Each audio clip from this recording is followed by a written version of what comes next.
It was no secret that it was the war boss Gorgutz himself who led the Wa in the Kaurava conflict. But who were the Orks he led?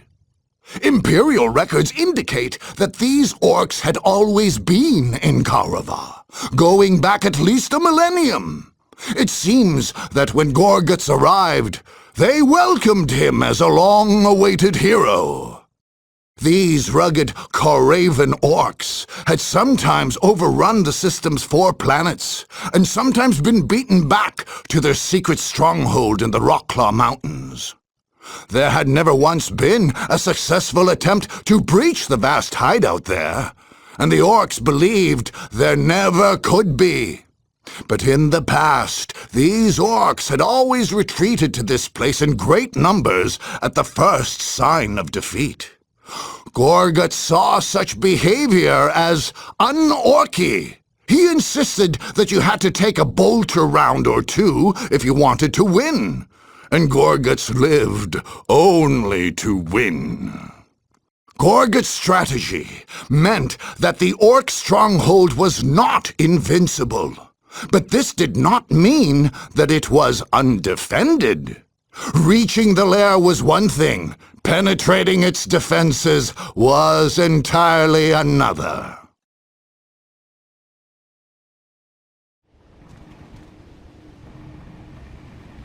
You see, Big Boss Gorgutz, this here's the strongest and bestest Ork horde has ever held an Ork. Oh, is that so then? Ain't no Yumi's got in here ever. With the Rockclaw Mountains all round us, there's only one way in.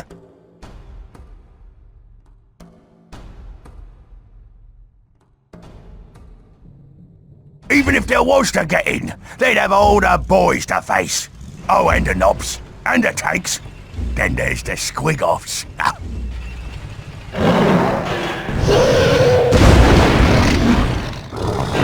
Say they beat all that? That's when we get them with the fighter bombers. We'd squash them to a pulp.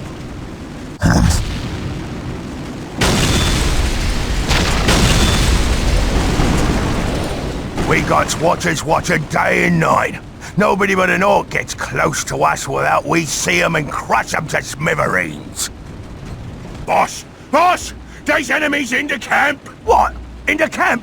We gotta stop them before they gets to the killing spot. Them drums! Beat the drums! Get to him! What's this here killing spot?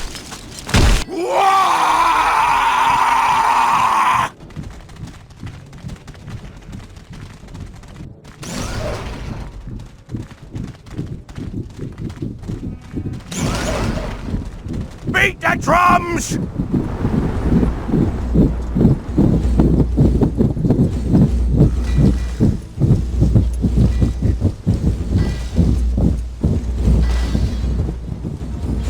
We've got to hold the killing spot! Bestest Ork horde ever, huh?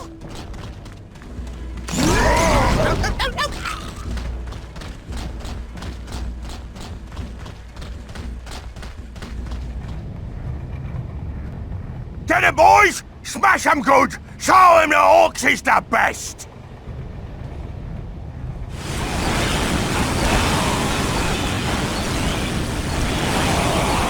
Now we see if yous boys is worth to be called Orks! Get in place, me boys! Fight and fight good! Fight! The killing spot is ours! Ours! The banner. Destroy it. My war banner! They got my war banner! Boreale!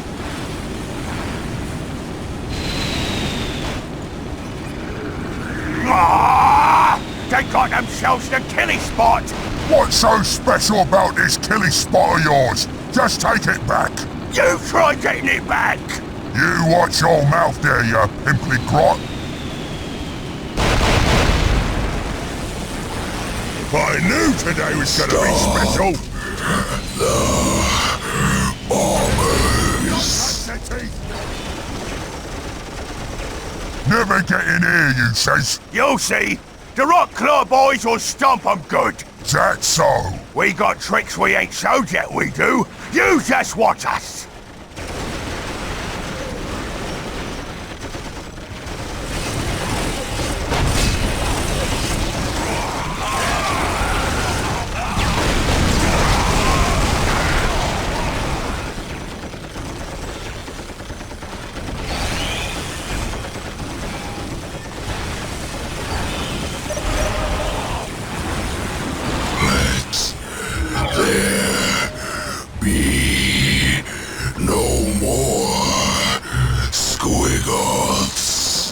This ought to make 'em blasty!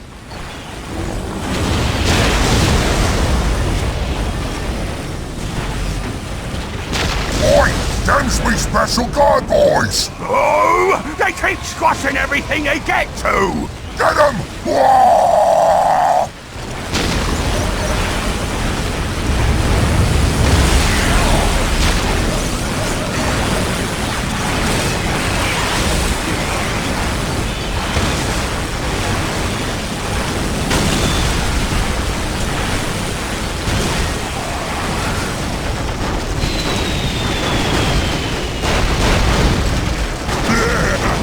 This is what we like best! Fine.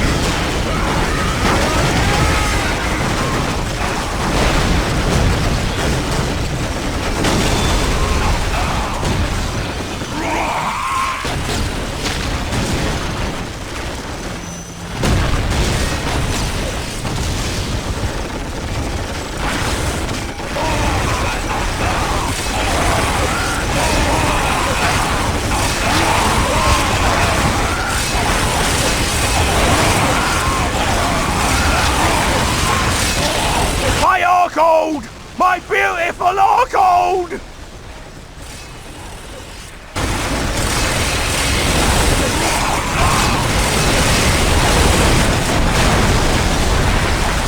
I've had enough of this! Come on, boys, let's get out of here!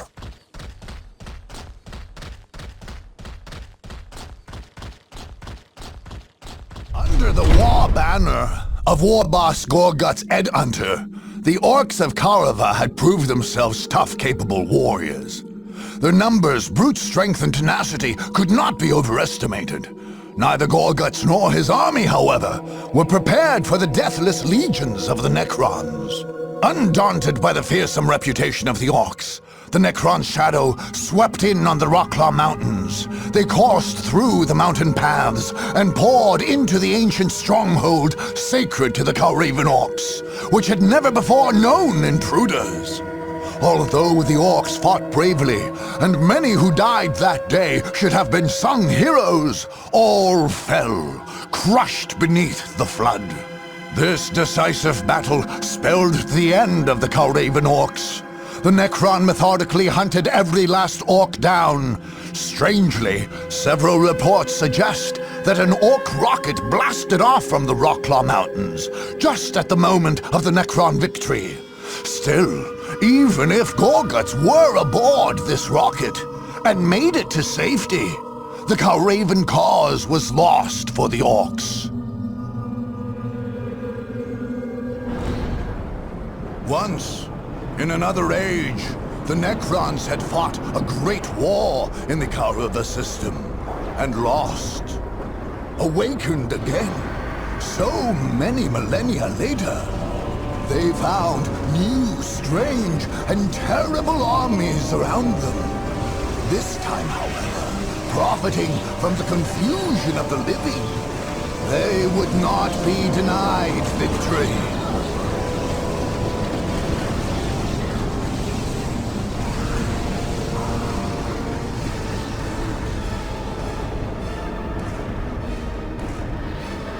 Soon, the planet teemed with the dark forms of the Necron army. Great tomb ships stood guard while others launched on excursions of conquest. In all doings, their enemies succumbed quickly in confusion and terror. This was no accident.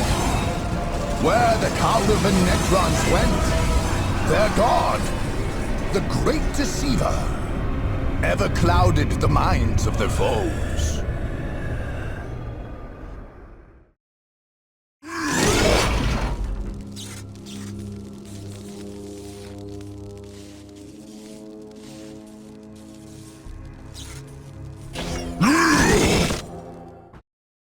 The Sisters of Battle rely greatly on their faith. It is their sustenance and their shield. When they first came to the tainted world of Kaurava, Confessor Turganum March was quick to see how much holy light and fire it would take to cleanse the four planets.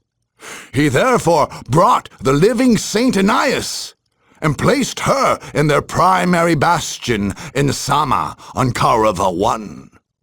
Following a secret and ancient practice, the living saint was imbued with the inviolable aura, an aura of invincibility which would prevent any chance, he thought, of defeat.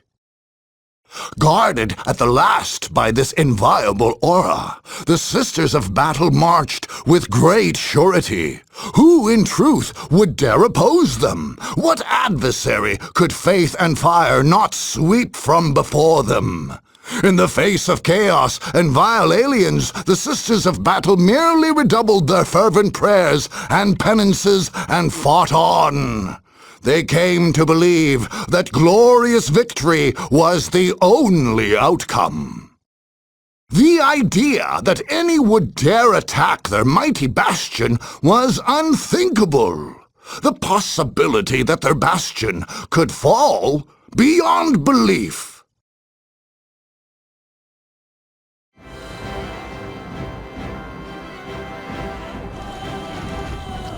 Good, she comes. Sisters, the living holy saint of the Emperor, Saint Anais, scourge of heretics.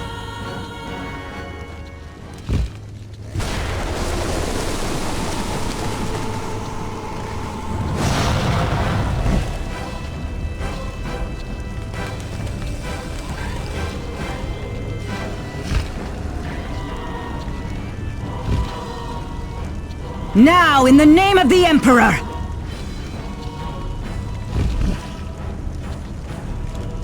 Good. There, it is done. May the Emperor's blessing carry us on to victory, sisters! We thank you, honored martyr. So... it is true, then. These blessed shrines will confer invincibility?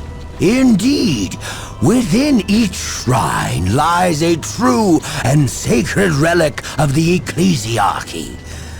Now that the edifices have been blessed by a living saint, they confer upon her the inviolable aura, as scribed and fervently mastered by the great ecclesiarch Jonasiah Vuonis. And wherever she goes, no harm may befall us? Precisely. Neither our persons nor our belongings. One pure bright candle amidst a sea of filth and darkness! That is well said, Canoness. This is a tainted system. It may, in fact, be irredeemable.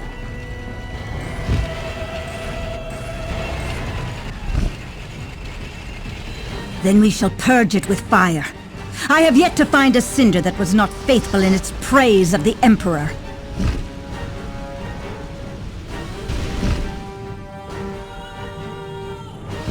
All is made ready? Yes, mistress. Good. These would-be conquerors shall have a taste of our fire and faith. The Emperor will punish them through us.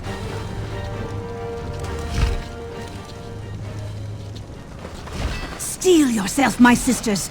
The time of battle draws near! We're under attack!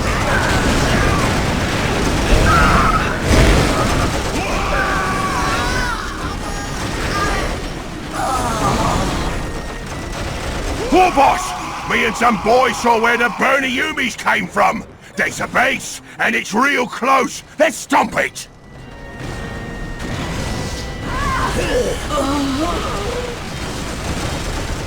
Strike them, sisters!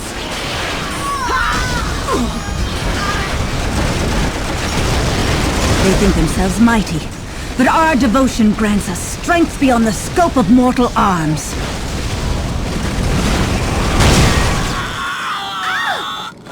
Fighters, is it then? Boys, if you see where them fighters is coming from, smash it good!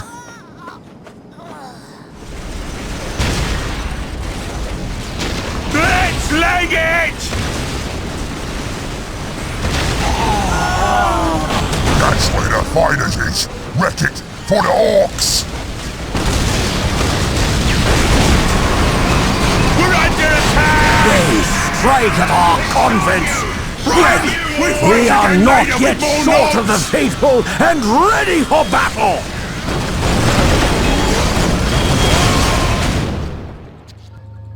And lo! Those who stand against the Emperor's will shall ever under falter, attack! and they shall ever fail! By his faithful they shall be crushed, they shall be burned, and surely cast into the pits of horrid void. We're They back shall for never go! Emperor, be the guide and shield of our sacred tanks! Back at 'em, lads! Dance, Yumi! Dance! Fear the Sisters of Battle!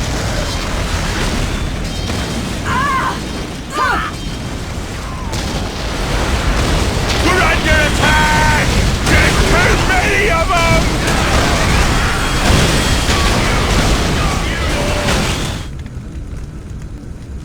Full of faith, we march! From convent to convent, our numbers grow, and so our might!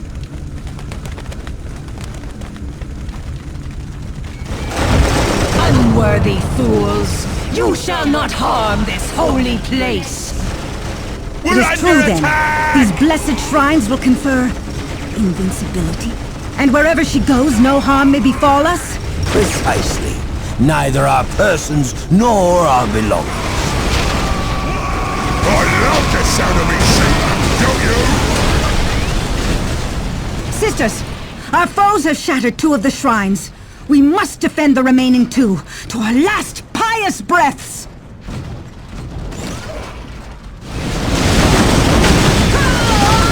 Exalted luminous saint, I beg you, fight by our side! Together we will fight, and by the Emperor's will, we will triumph!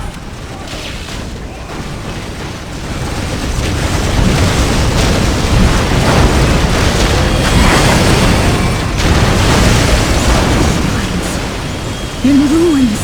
My shrines! In ruins! Woe unto us! We are forsaken. Is all lost. And yet we must fight! Sisters, we must fight and go in glory!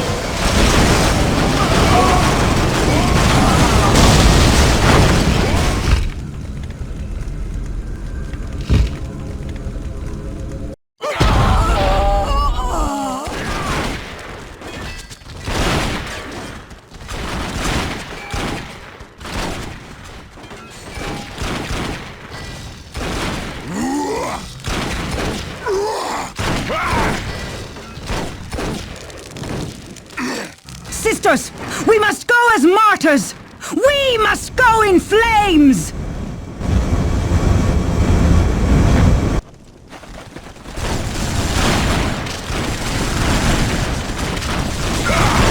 In flames!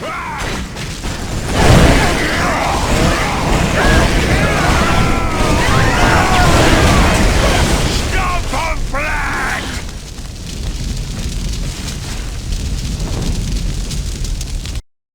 On the day that the Orc army smashed the Sisters of Battle, War Boss Gorgutz saw such things as he had never guessed could fight under the banner of the Imperium. Although they were no Orcs, they had fought heartily enough, and he was not sure that they were any less burny than his burniest boys. He suspected that they even had their own form of Wa. Although anyone knows you can't have a Wa without proper banners. Gorgutz and his elite guard claimed many trophies from the gear of the Sisterhood, being a type of human soldier they had heard of, but never before encountered.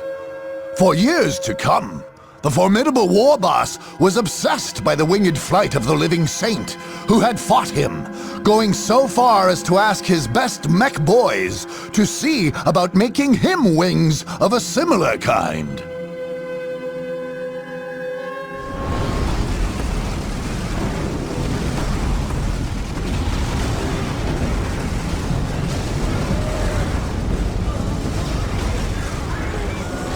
Under the visionary leadership of War Boss Gorgutz, the Orks achieved a complete and unrivaled victory over all 4 planets of the Kaurava system. Generations of Kauravan Orks had dreamed of such a day, never imagining that they would not only overthrow the Imperial Guards, but 7 other armies to achieve their aim.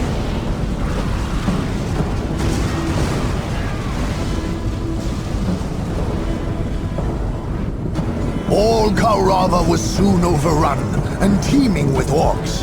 A phase of wild looting and pillaging was followed by Ork settlement, wherein clans laid claim to entire territories at a time. Without the watchful eye of Gorgutz, however, all this would have ended in confusion and petty clan warfare.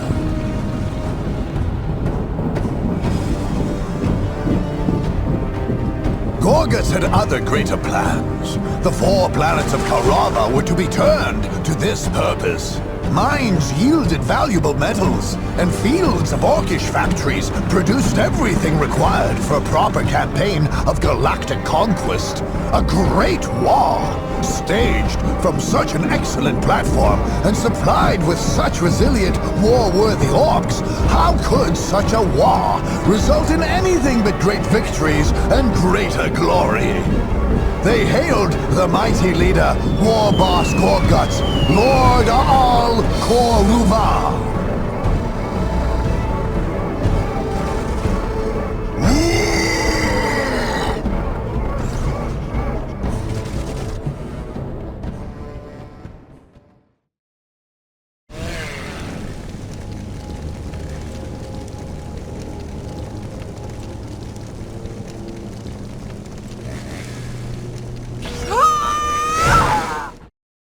The Blood Ravens had learned the value of speed and mobility through hard battlefield experience.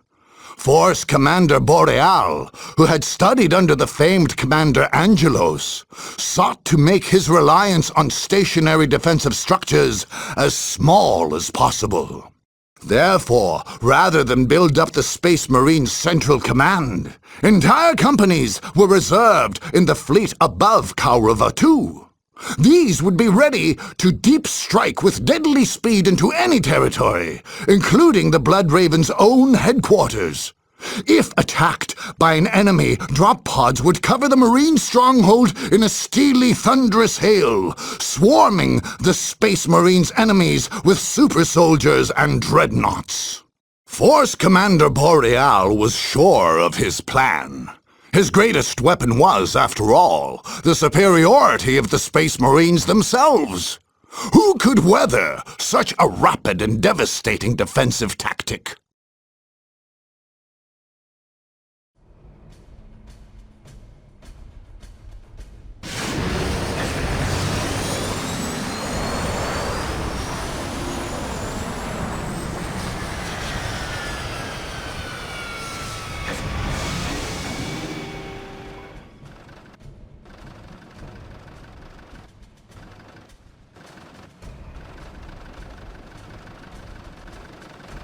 Commander Boreale, enemy forces in our perimeter. Where? Southern Quadrant, but they were on the move. Current location unknown. There is no time to be lost. Battle, brothers! Space Marines, today the enemy is at our door. We know our duty and we will do it. We fight for our honor as Blood Ravens, as Space Marines, and we fight in the name of the Emperor. And if we die this day, we die in glory. We die heroes' deaths, but we shall not die. No, it is the enemy who will taste death and defeat. As you know, most of our battle brothers are stationed in space, prepared to deep strike. Our perimeter has been prepared in the event that our enemies should be so bold and so foolish. We have placed numerous beacons, allowing for multiple, simultaneous, and devastating defensive deep strikes.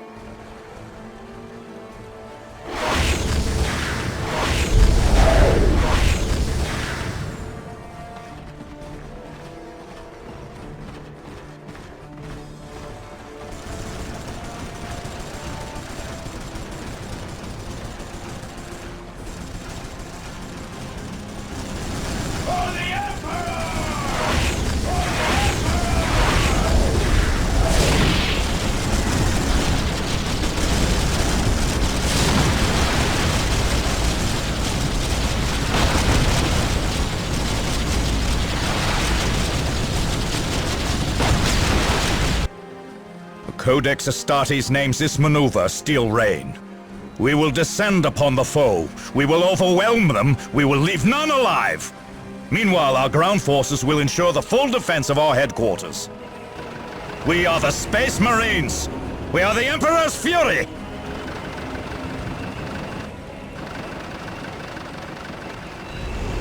Deep strike squads, prepare for deployment. Brothers, strike at will. Assault Team Bravo! Attack!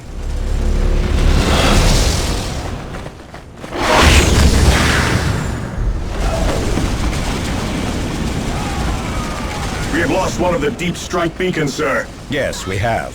Sir, every beacon we lose reduces our ability to strike on the field. Do you think I care if we lose a beacon or two? This is war! Is my War! time come? All we need is enough battle brothers on the ground that we can crush them under our boot heels and destroy them with our bolters. That is what matters, Space Marine!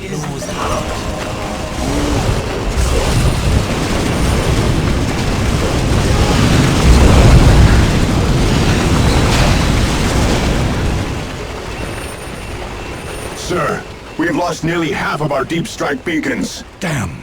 We've got to hit them harder. This is Commander Boreale to relay. Send us all the units you have, do you hear? Affirmative, Commander.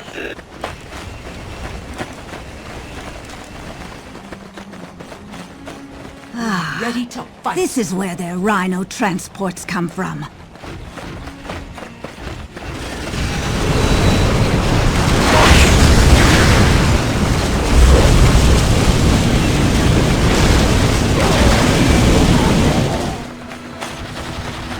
Defend the airfield!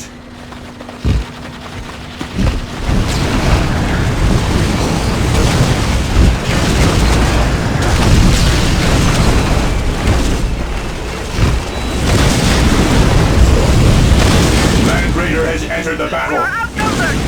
Deep strike, deploy! Deploy! Send everything you've got! Do you read me? Everything you've got!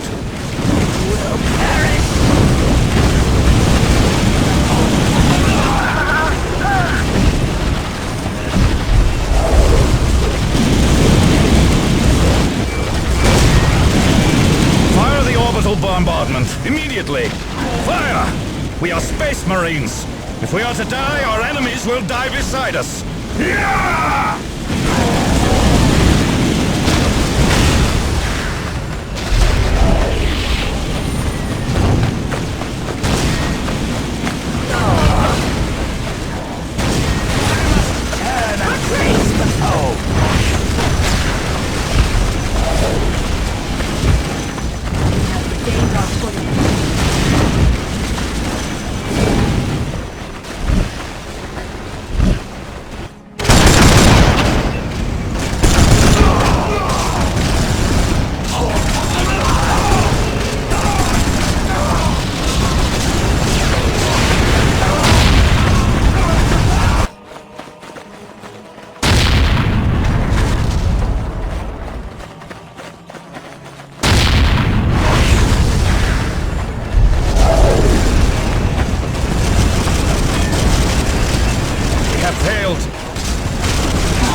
Association with the Inquisition, the Sisters of Battle have often taken it upon themselves to determine corruption among the other branches of the Imperial Armed Forces.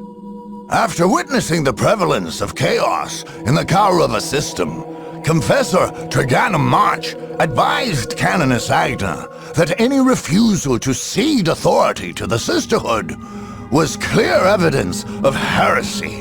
When the Blood Ravens stood their ground, the Canoness acted quickly. Her mandate was clear. As heretics, they must be obliterated. Soldier for soldier, the Sisters of Battle could not compete with the Space Marines. Nevertheless, the Adepta Sororitas carried the day with their purging flames and acts of faith. Any survivors were shown the mercy of battlefield confession, which was far quicker and less painful than proper Inquisition proceedings. It was regrettable that so many Space Marines had to die. It was regrettable that they had come under suspicion of taint. But whatever the circumstances, corruption must be fought and at all costs wiped out. On arriving in the Kaurava system, Confessor Terganum March had remarked to Canoness Selena Agna that he would not be surprised if the place were so corrupt that it all must be put to the torch. In retrospect, these words seemed prophetic. Everywhere they looked, the Sisters of Battle found only weakness, heresy, and abomination.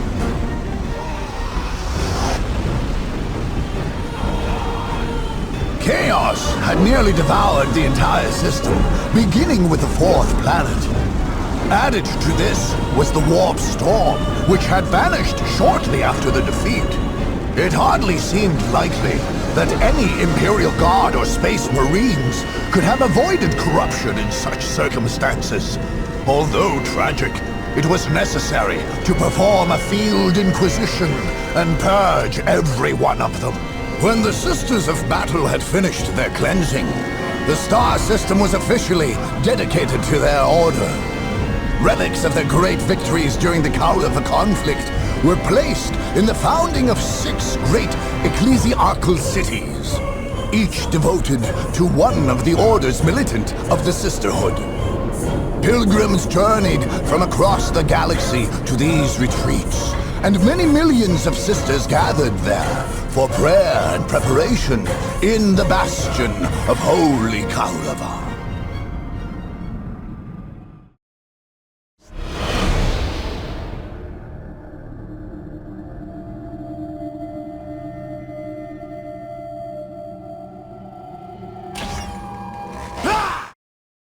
The vast Tau military complex on Kaurava II's second moon had always been intended for purposes above and beyond the current war. In a Tau-dominated solar system, this complex would become a key outpost on the Empire's border. This moon base had been named Nan Yanoi, or Sword Moon, referring to the powerful Arca cannon built there. This weapon could fire its devastating ion beam on any territory of any planet in the system. Heavy fortifications and anti-aircraft arrays were not enough for the Earth-cast architects of Nan Yanoi. To these, they added an ambitious orbital perimeter defense system, which would fire ion beams similar to that of the Arca cannon, tuned to harm only intruders and spare Nan Yanoi's infrastructure from any damage. When complete, Nan Yanoi would be unassailable. Unfortunately, the Tau stronghold was attacked before it was complete. Many systems and fortifications were not yet fully operational, including the perimeter defense system. An invasion fleet could be shot down, but they could not as easily protect against a small force from making a beachhead at one of the gaps in the Tau's outer defenses. Such a feat would be extraordinarily difficult, but it might just be possible.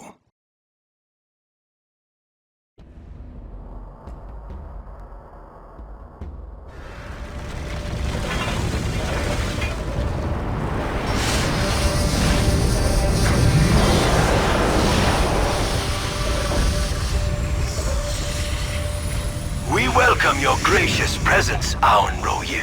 I see that our Earth-cast engineers have made splendid progress in constructing the Nan Yanoi base station.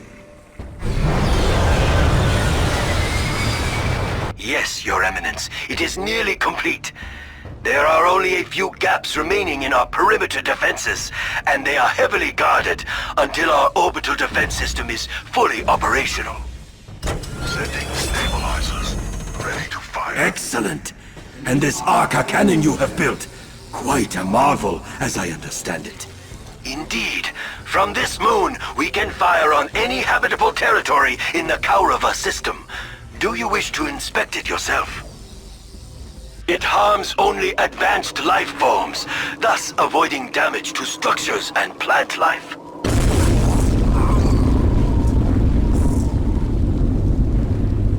This is indeed most commendable. Our orbital defenses were built using the same technology. Both are controlled from this location. What is that? The perimeter has somehow been breached. I must attend to this. Please, Your Excellence, return to the Coalition Center. Yes, that may be best.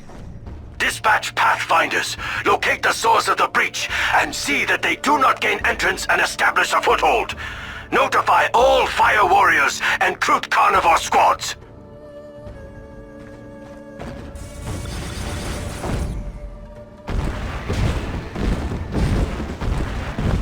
Let us hope that our defenses are strong enough to hold them.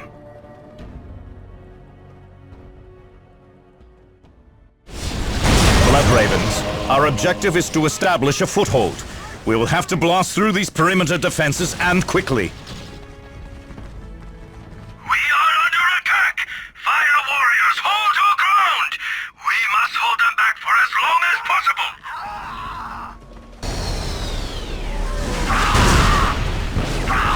System failure.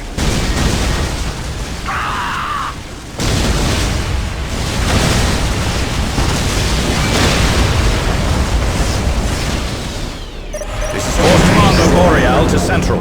Area secured. Deploy field command. We copy. Dropships deployed. Space Marines, put together this base and get ready to show those Xenos what we're made of. We must find the location of our security breach. Have scouts sent. Let them scour every possible breach location and report back immediately. They shall be sent immediately. How many Pathfinders have we dispatched and no news? Where did they last report from? Commander, they have all been in Sector 3 Red. Then we should direct our forces there. The strength of this surprise attack is worrying to me, Commander. Tell me, when can we expect the fleet of reinforcements that followed my own ship? Wise one, as you know, the warp storm has made our normal navigation equipment useless. The fleet is guided by 3 beacons within Nanyanoy. As long as all 3 signals operate, it should not be long. This is well. I fear we may yet need these extra troops. Commander, Ethereal, the orbital defense system has been activated and primed, and is now ready to fire. Is the enemy in our sights? Yes, Commander Oreska. But not all cooling systems are in place, and the cannon will overheat if fired too often. Well, fire as often as it is safe to do so. We must hold them off until our reinforcement fleet arrives. Taking damage. They are attempting to seize the orbital defense controls. We must stop them at all costs. This is the judgment of the righteous, scum!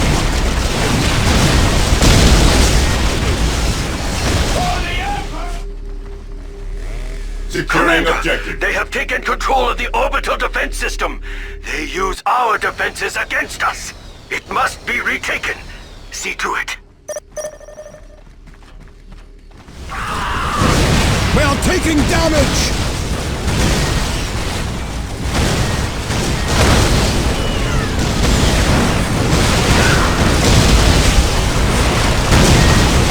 They have destroyed one of the guidance beacons. This is unfortunate. Still, on the strength of 2 guidance signals, our fleet will not be greatly delayed.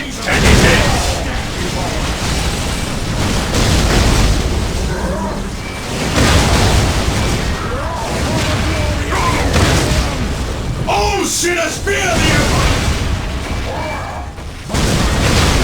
Their attacks are as weak as Commander, another guidance beacon was destroyed. This is a great setback. To follow a signal guidance beacon will be exceedingly difficult. We cannot expect the fleet anytime soon. Strike them down with all your might! Yes, sir. Engaging the enemy.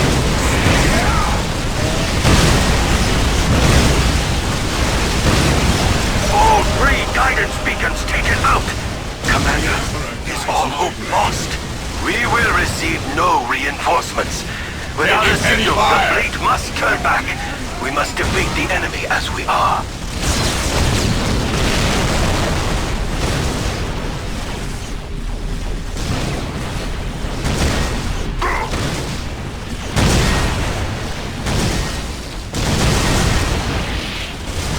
This is the judgment of the righteous! Enemy is close upon us!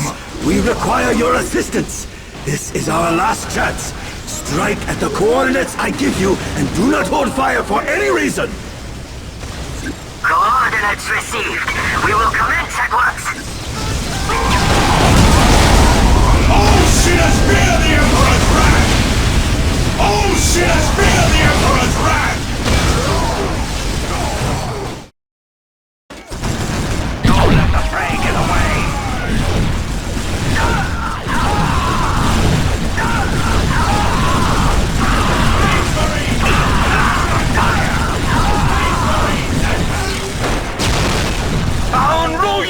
Noble Ethereal! Oh, we have lost you! We have lost all! To Commander Indrick Boreale's company of intrepid blood ravens, the Nanyonoi Moonbase's reliance on defense, unholy technology, and indirect fire were anathema to all they stood for. To defeat such an enemy was to prove, in Boreale's mind, that the superiority of his men could conquer all. Of course, the Tau saw their defeat differently. The tragic loss of a revered ethereal and famed military commander was interpreted after the fact as a failure to employ sufficiently rigorous methods. Having little use for static defenses, Boreale left only enough men as were required to hold their conquest. No more. The commander thought that once he had claimed the Kaurava system for the Imperium, the moon would make a fine depot for the Adeptus Mechanicus.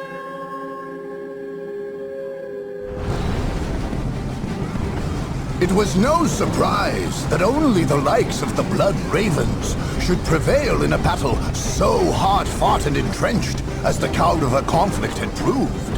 Under the capable guidance of Force Commander Indrick Boreale, the Ravens' 9th Company had acquitted themselves faultlessly. It was unfortunate that, in following their orders, they had been compelled to neutralize the armies of the Imperial Guard and Sisterhood. But such was war.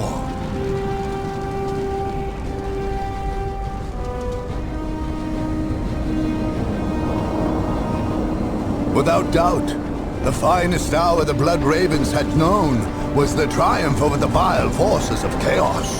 A Space Marine can aspire to no greater honor than fighting and defeating those treacherous blasphemers. Within days of the Blood Ravens' victory, the Warp Storm had vanished as mysteriously as it had come.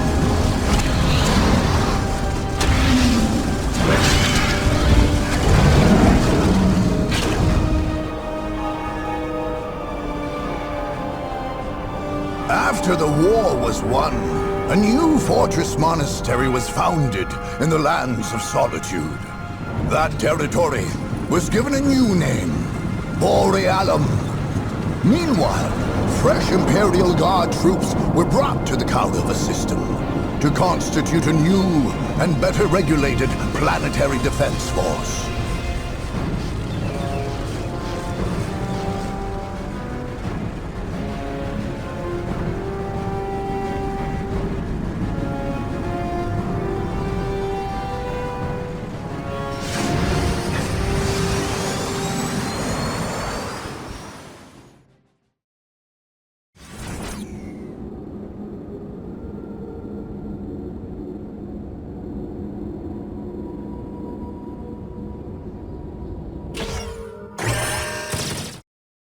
Little was ever uncovered, and little will ever be known of how the warp storm was unleashed on the Kaurava system's 4th habitable planet. Whether guardsmen there grew corrupt and turned to evil worship, or whether the storm took them unawares, is an open question. What is without doubt is that at the storm's eye lay the lair of the Chaos Space Marines, and at the heart of this lair, a network of unholy and blood-stained shrines linked somehow inextricably to the storm itself. Although the lethal warp storm would flicker and squall here and there, ever shifting, a permanent conduit to the warp was maintained between these shrines. A charged field of immateria whirled there, certain death to any who had not given themselves over fully to chaos. In that radiant deadly energy field, strange shapes could be seen dancing, screaming, howling. Any would-be conqueror of this unholy citadel would somehow have to dispel the chaos field that protected it. To enter it would be certain death, and while it stood, nothing could reach the forces of chaos that lurked at its center.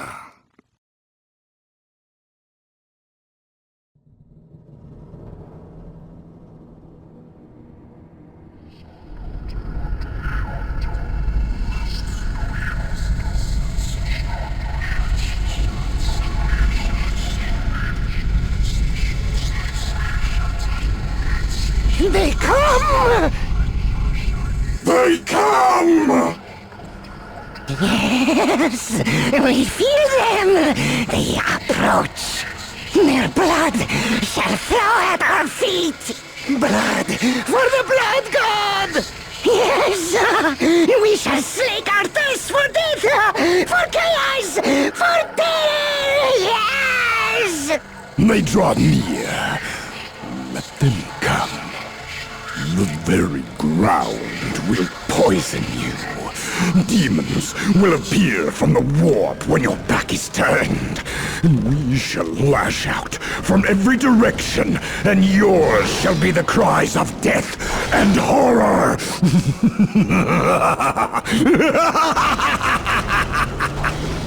The sound of your doom will ring in your skull, in your soul. You shall tremble, and your blood shall be a gift to the blood god. Let them come. We are ready.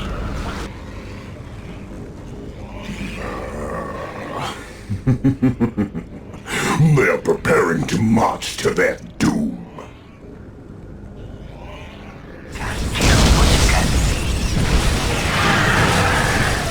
Is counting on us. We must move with caution, for our enemy could easily have traps and ambushes planted among such ruins.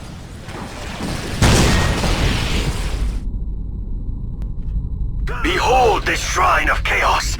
Each shrine is as a small storm, and the creatures of chaos may issue from it.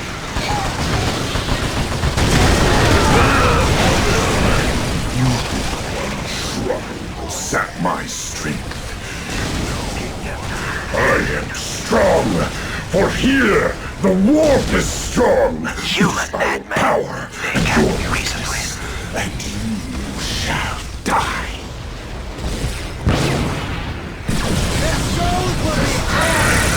Eliminating targets. Eliminating targets.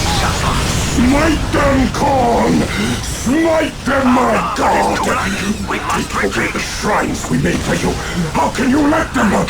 We will be your fist, and we shall take them by the throat!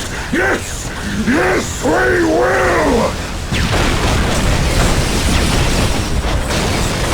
Taste the full power of chaos! Taste my magics! And beg for mercy!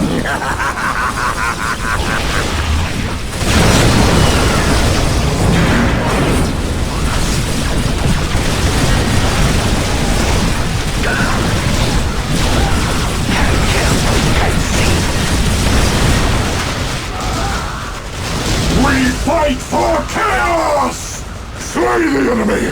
Slay!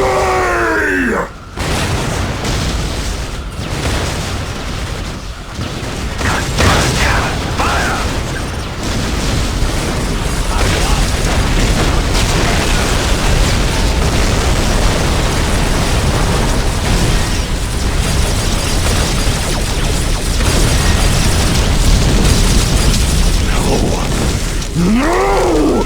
We cannot lose! We cannot die! How can we? Without devotion, without sacrifice. Oh, the horrid blossom of chaos will wither! Will die!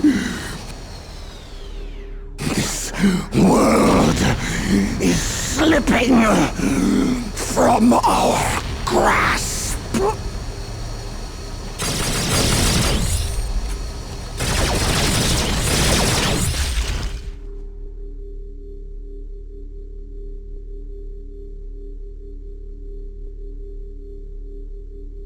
Tau Commander Orks had long watched the Chaos threat, and felt that the aggressive presence of the Alpha Legion could no longer be tolerated.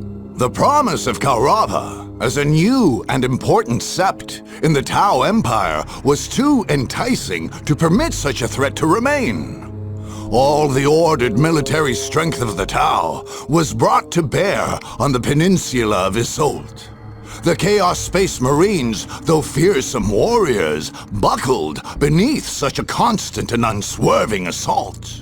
Commander Orks knew better than to try and take prisoners, or parley at all with the survivors among the ranks of Chaos.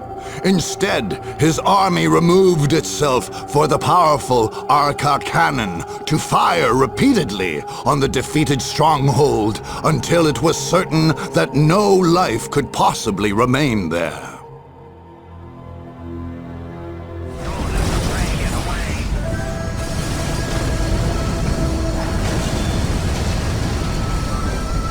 Defeating 8 powerful armies was a potent demonstration of the great strength, great strike tactics which Commander Orks espoused. Although his theories had been met with skepticism before, his superiors now debated the merits of such strategies and ways to incorporate them into standard Tau warfare.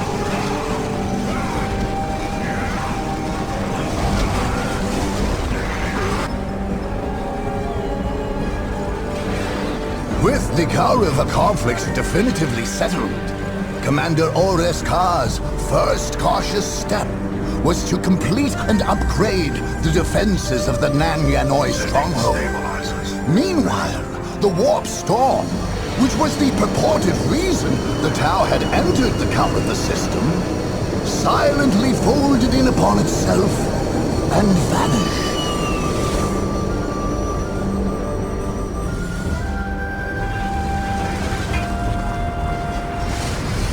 With the Warp Storm gone, the Tau fleets began to make their way to Kaurava untroubled, and a massive colonization project then began. Commander Orks was not to stay in the system which had found peace and the greater good. Instead, the ethereal Aun Roir assumed leadership, guiding the way towards Kaurava, becoming a full-fledged sept of the Tau Empire.